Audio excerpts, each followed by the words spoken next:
तुम्हें गोली लेने को कहा था, दिनेश ने शिकायत भरे लहजे में कहा। मैंने जानबूझकर नहीं ली, माधुरी ने कहा। पागल हो गई हो? अपने कपड़े पहन चुके और बालों में कंघी करते हुए दिनेश ने कहा। बच्चा जिंदगी में खुशियाँ लाता है, घर में चहल पहल हो जाती है और बुढ़ापे का सहारा भी बनता है। माधुरी ने दिनेश को समझाया। बंद करो अपनी बकवास, मैं तुमसे बच्चा कैसे चाह सकता हूँ? मेरी तो सोशल लाइफ ही खत्म हो जाएगी, गुस्से से चिल्लाते हुए दिनेश ने कहा। तो आपको खुद ध्यान रखना चाहिए था। मैंने आपसे कॉन्डोम का इस्तेमाल करने को कहा था। मुझे मज़ा नहीं आता। आजकल तो औरतों के कॉन्डोम भी आते हैं, तुम्हें इस्तेमाल करने चाहिए। जो भी हो, इस बार मैं बच्चा नहीं गिराऊंगी, माधुरी ने दो टूक कहा। तो तुम पछताओगी, धमकाता हुआ दिनेश बोला। फिर दरवाज़ा खोल वह बाहर चला गया। दिनेश कारोबारी था, उसके पास खूब दौलत थी। घर में खूबसूरत पत्नी थी और 3 बच्चे थे। दिनेश ने अपना दिल बहलाने के लिए एक रखेल माधुरी रखी हुई थी, उसको फ्लैट लेकर दिया हुआ था। मिलने के लिए वह हफ्ते में 2-3 दफ़ा वहां आता था। कभी कभी वह उसे बिजनेस टूर पर भी ले जाता था। माधुरी तकरीबन 3 साल से दिनेश के साथ थी। बीच बीच में 3-4 बार वह पेट से हुई भी थी, लेकिन चुपचाप पेट साफ करवाई थी। एक रात मेकअप करते समय माधुरी की नज़र अपने चेहरे पर उभरती झुर्रियों और सिर में 3-4 सफ़ेद बालों पर पड़ी। उसे चिंता हो गई कि अगर उसका ग्लैमर खत्म हो गया तब क्या होगा। दिनेश को कोई और जवान रखेल मिल जाएगी। ऐसी औरतों को बुढ़ापे में कौन पूछता है। माधुरी के पास दिनेश द्वारा दिए गए जेवर काफ़ी थे। बैंक के लॉकर में जमा पूंजी भी काफ़ी थी। अपने माता पिता को पैसे भेजने के बाद भी उसके पास अच्छी खासी रकम बच जाती थी। उसी रात माधुरी ने सोचा कि अगर उसे दिनेश से एक बच्चा हो जाए तो वह उसके बुढ़ापे का सहारा बन जाएगा। इसके बाद से माधुरी ने पेट से ना होने वाली गोलियों को खाना बंद कर दिया था। दिनेश भी कॉन्डोम का इस्तेमाल कम ही करता था। नतीजतन माधुरी पेट से हो गई। दिनेश गुस्से से लाल पीला हो रहा था। कल को माधुरी उसे ब्लैकमेल कर सकती थी। 3-4 दिन बाद दिनेश माधुरी से मिलने आया और उससे पूछा, बच्चा गिरवाया या नहीं? मैंने तुमसे कहा था ना कि मैं बच्चा चाहती हूँ। तुमसे मेरा बच्चा कैसे हो सकता है? क्यों नहीं हो सकता? यह बच्चा मेरे बुढ़ापे का सहारा बनेगा। उस शाम को दिनेश माधुरी के पास जैसे आया था वैसे ही चला गया। उसके मन में एक ही सवाल उठ रहा था कि अगर माधुरी उसके बच्चे को जन्म देगी तो क्या होगा।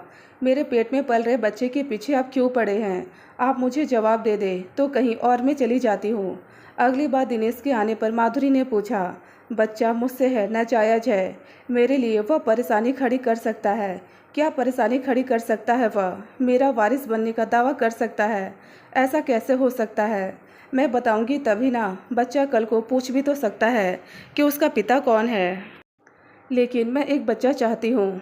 इसको गिरवाकर तुम किसी और से बच्चा गोद ले लो। फर्ज करो कि वह आपसे नहीं किसी और से है, तब बकवास मत करो। मैं जानता हूँ कि यह मुझसे है। मैं आपकी वफादार हूँ और वफादारी का यह इनाम है। यह सुन के दिनेश दनदनाता हुआ वहाँ से चला गया। वह कानूनी और सामाजिक पछड़े के बारे में सोच रहा था कि कल को अगर मेडिकल रिपोर्ट का सहारा लेकर माधुरी बच्चे को उसका बच्चा साबित करके उसकी जायदाद में से हिस्सा मांग सकती है। दिनेश की कश्मकश को माधुरी बखूबी समझ रही थी। उसने चुपचाप अपना सामान समेटना शुरू कर दिया। एक दिन वह फ्लैट छोड़कर चली गई। 2 दिन बाद दिनेश ने फ्लैट का चक्कर लगाया। उसको वहाँ सन्नाटा मिला। माधुरी कहाँ गई? धरती निगल गई या आसमान? दिनेश कुछ दिनों तक बेचैन रहा। फिर खाली फ्लैट को आबाद करने के लिए एक नई उम्र की कॉलगर को लाकर बसा दिया। दिनेश को यह डर बराबर सता रहा था कि माधुरी उसके सामने उसकी नाजायज औलाद को वारिस के तौर पर न ले आए। एक दिन कार से गुजरते समय दिनेश की नज़र एक नर्सिंग होम के बाहर रिक्शे से उतरती एक औरत पर पड़ी। उसका पेट फूला हुआ था। गौर से देखने पर पता चला कि वह तो माधुरी ही थी। वह जल्दी ही बच्चा जनने वाली थी। दिनेश ने कार सड़क की तरफ रोक दी और माधुरी के बाहर निकलने का इंतजार करने लगा, लेकिन वह काफ़ी देर तक बाहर नहीं निकली। तब दिनेश ने अपना मोबाइल फ़ोन निकाला और नर्सिंग होम के बाहर लगे बोर्ड पर लिखा मोबाइल फ़ोन नंबर पढ़कर उस पर फ़ोन किया। हेलो, यह अस्पताल का रिसेप्शन है? दिनेश ने पूछा। जी हाँ, बोलिए। अभी थोड़ी देर पहले मिसेज माधुरी ने डिलीवरी के लिए विजिट किया था। क्या उनको एडमिट किया गया है? जी हाँ, उनको मैटरनिटी वार्ड में एडमिट कर लिया गया है। थैंक यू, दिनेश ने इतना कहकर फ़ोन काट दिया। अब दिनेश को माधुरी और उसके बच्चे को ख़त्म करना था। वह अपनी फैक्ट्री पहुंचा। अभी तक उसकी ज़िंदगी बिना रुकावट वाली रही थी। उसका अब तक किसी से पंगे वाला वास्ता नहीं पड़ा था।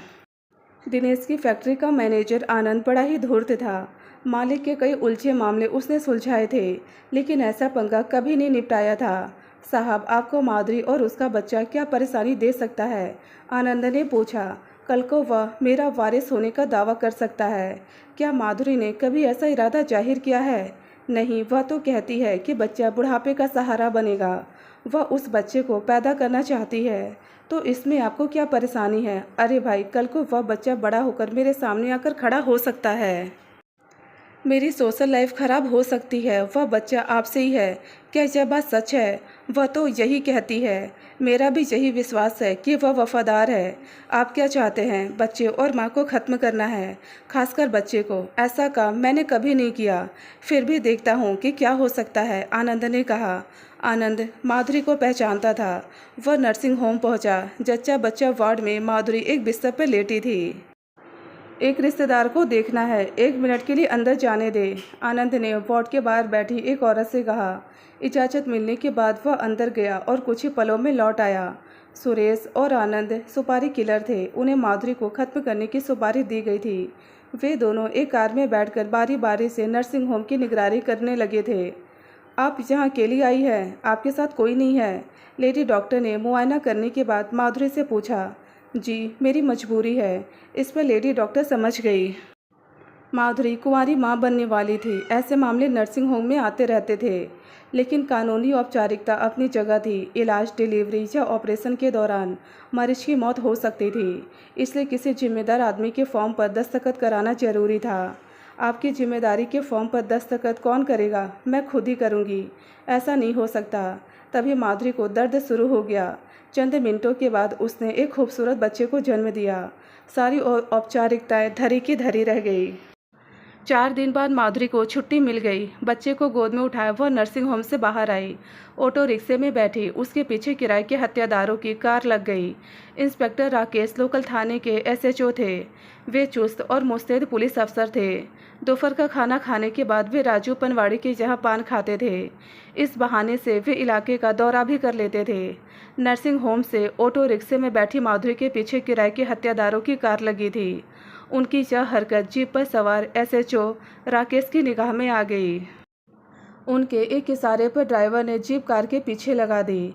ऑटो रिक्शा एक बस्ती में पहुंचा। माधुरी उतरी, भाड़ा चुकाया और अपने किराए के कमरे की तरफ बढ़ी। पीछे आ रही कार थमने लगी। तभी सुरेश की नज़र पीछे से आ रही जीप पर पड़ी।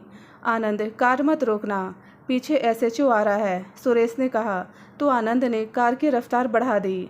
एसएचओ राकेश ने जीप सादा कपड़ों में बैठे एक पुलिस वाले को इशारे से कुछ समझाया।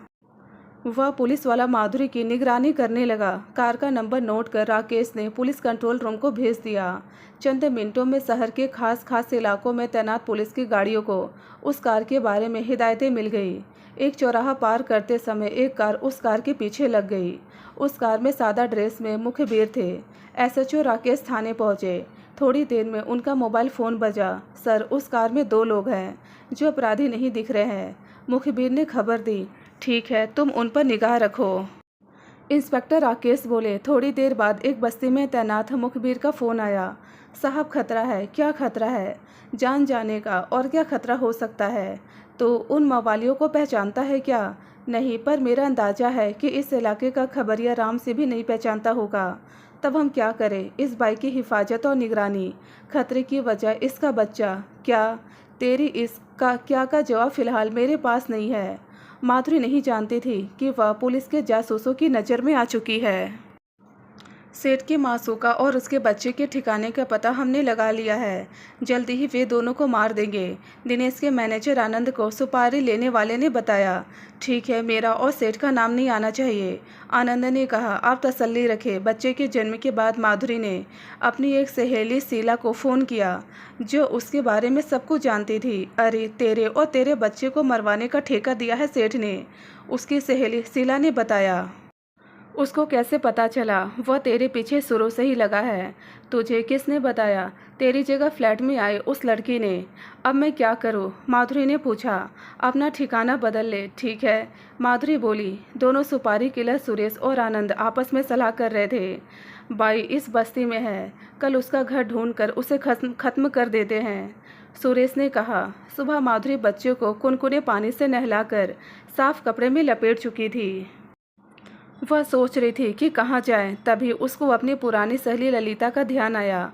वह एक अनाथालय की मैनेजर थी। माधुरी बच्चे को गोद में लेकर बाहर आई। उसने एक ऑटो रिक्शा किया। ऑटो रिक्शे के चलते ही मवालियों की कार पीछे लगी। उसकी खबर पुलिस कंट्रोल रूम को भी हो गई। ऑटो रिक्शा अनाथालय के बाहर रुका। थोड़ी देर इंतजार करो, मैं अभी आई, माधुरी ने ऑटो रिक्शे वाले से कहा।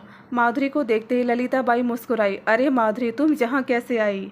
मैं मुसीबत में फंस गई हूँ, जरा यह बच्चा संभाल, मैं थोड़ा ठहर कर आऊँगी। बच्चा देते हुए माधुरी ने कहा। यह किसका बच्चा है? ललिता ने पूछा। मेरा है, माधुरी बोली। तेरा है? तूने शादी कर ली क्या? ललिता ने फिर पूछा। फिर बताऊँगी, शाम को आऊँगी। कुछ दिक्कत है? ललिता ने बच्चा थामा। माधुरी ऑटो रिक्शे में बैठ रेलवे स्टेशन की ओर चली गई। उस्ताद, बाई यतीम खाने में गई थी, वह अपना बच्चा दे आई है, अब क्या करें? सुरेश ने आनंद से पूछा। सेठ कहता है कि बच्चे को पहले ख़त्म करना है, यतीम खाने में चलते हैं, बाई को फिर मारेंगे। कार एक तरफ खड़ी कर वे दोनों सुपारी किलर अनाथालय में घुस गए। माधुरी के बच्चे को एक पालने में लिटाकर ललिता मुड़ी ही थी कि दो बदमाश नौजवानों को देखकर वह चौंकी। क्या बात है? अभी एक बाई तुझे बच्चा देकर गई है, वह कौन सा है? सुरेश ने कमरे में नजर डालते हुए पूछा। दर्जनों पालनों में नवजात बच्चे अटखेलिया करते दूध पी रहे थे। बाई? कौन बाई? जो अभी अभी जहाँ आई थी, आनंद ने कहा। जहाँ कोई बाई नहीं आई, ललिता बोली।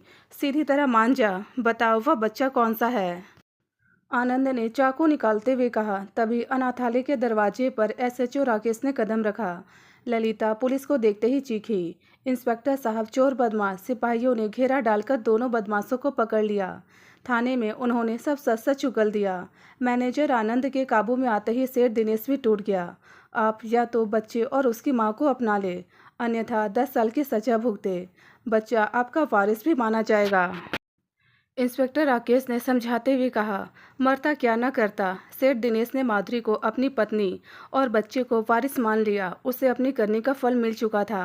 माधुरी तो उसे दूर चली गई थी, लेकिन वो अपने ही बनाए वहम में फंस गया और उसे दुनिया के सामने माधुरी और उसके बच्चे को अपनाना पड़ा। दोस्तों, यदि आपको कहानी पसंद आई तो हमें अपने विचार कमेंट बॉक्स में कमेंट कर ज़रूर बताएं। ढेरों पारिवारिक और शिक्षाप्रद कहानियाँ सुनने और पढ़ने के लिए हमारे चैनल दर्द भरी हिंदी कहानियाँ को जरूर सब्सक्राइब करें। धन्यवाद दोस्तों।